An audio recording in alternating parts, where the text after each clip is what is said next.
Well, a major shakeup in the United Auto Workers as the union faces an ongoing corruption investigation. Embattled UAW President Gary Jones stepping aside, taking a paid leave from his post, and the UAW's vice president is expected to replace Jones.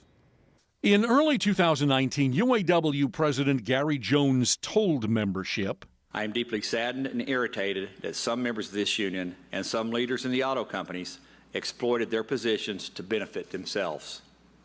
It frustrates me, and I know it frustrates you. Yet few in Metro Detroit will forget this historic scene from August 28th. FBI and IRS agents milling about inside and pulling evidence out of UAW President Gary Jones' Canton home.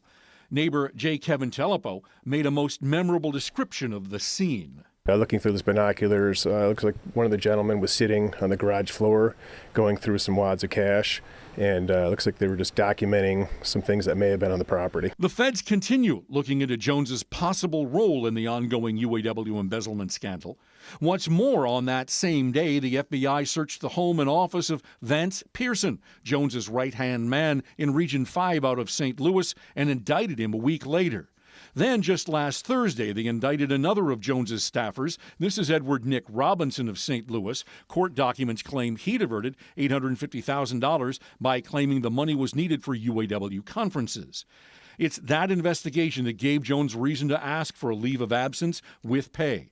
And at an emergency board meeting, the UAW board gave Jones his wish. Taking over Sunday, November 3rd as UAW national president is the man on the left here, UAW Ford Vice President Rory Gamble.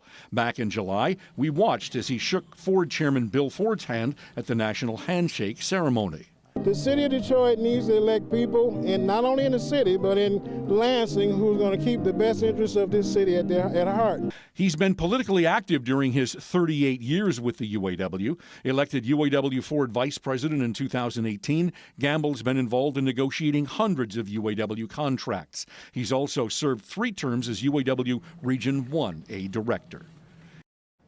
And Gamble will now lead the UAW national contract negotiations with Chrysler. Those negotiations are expected to begin in earnest tomorrow.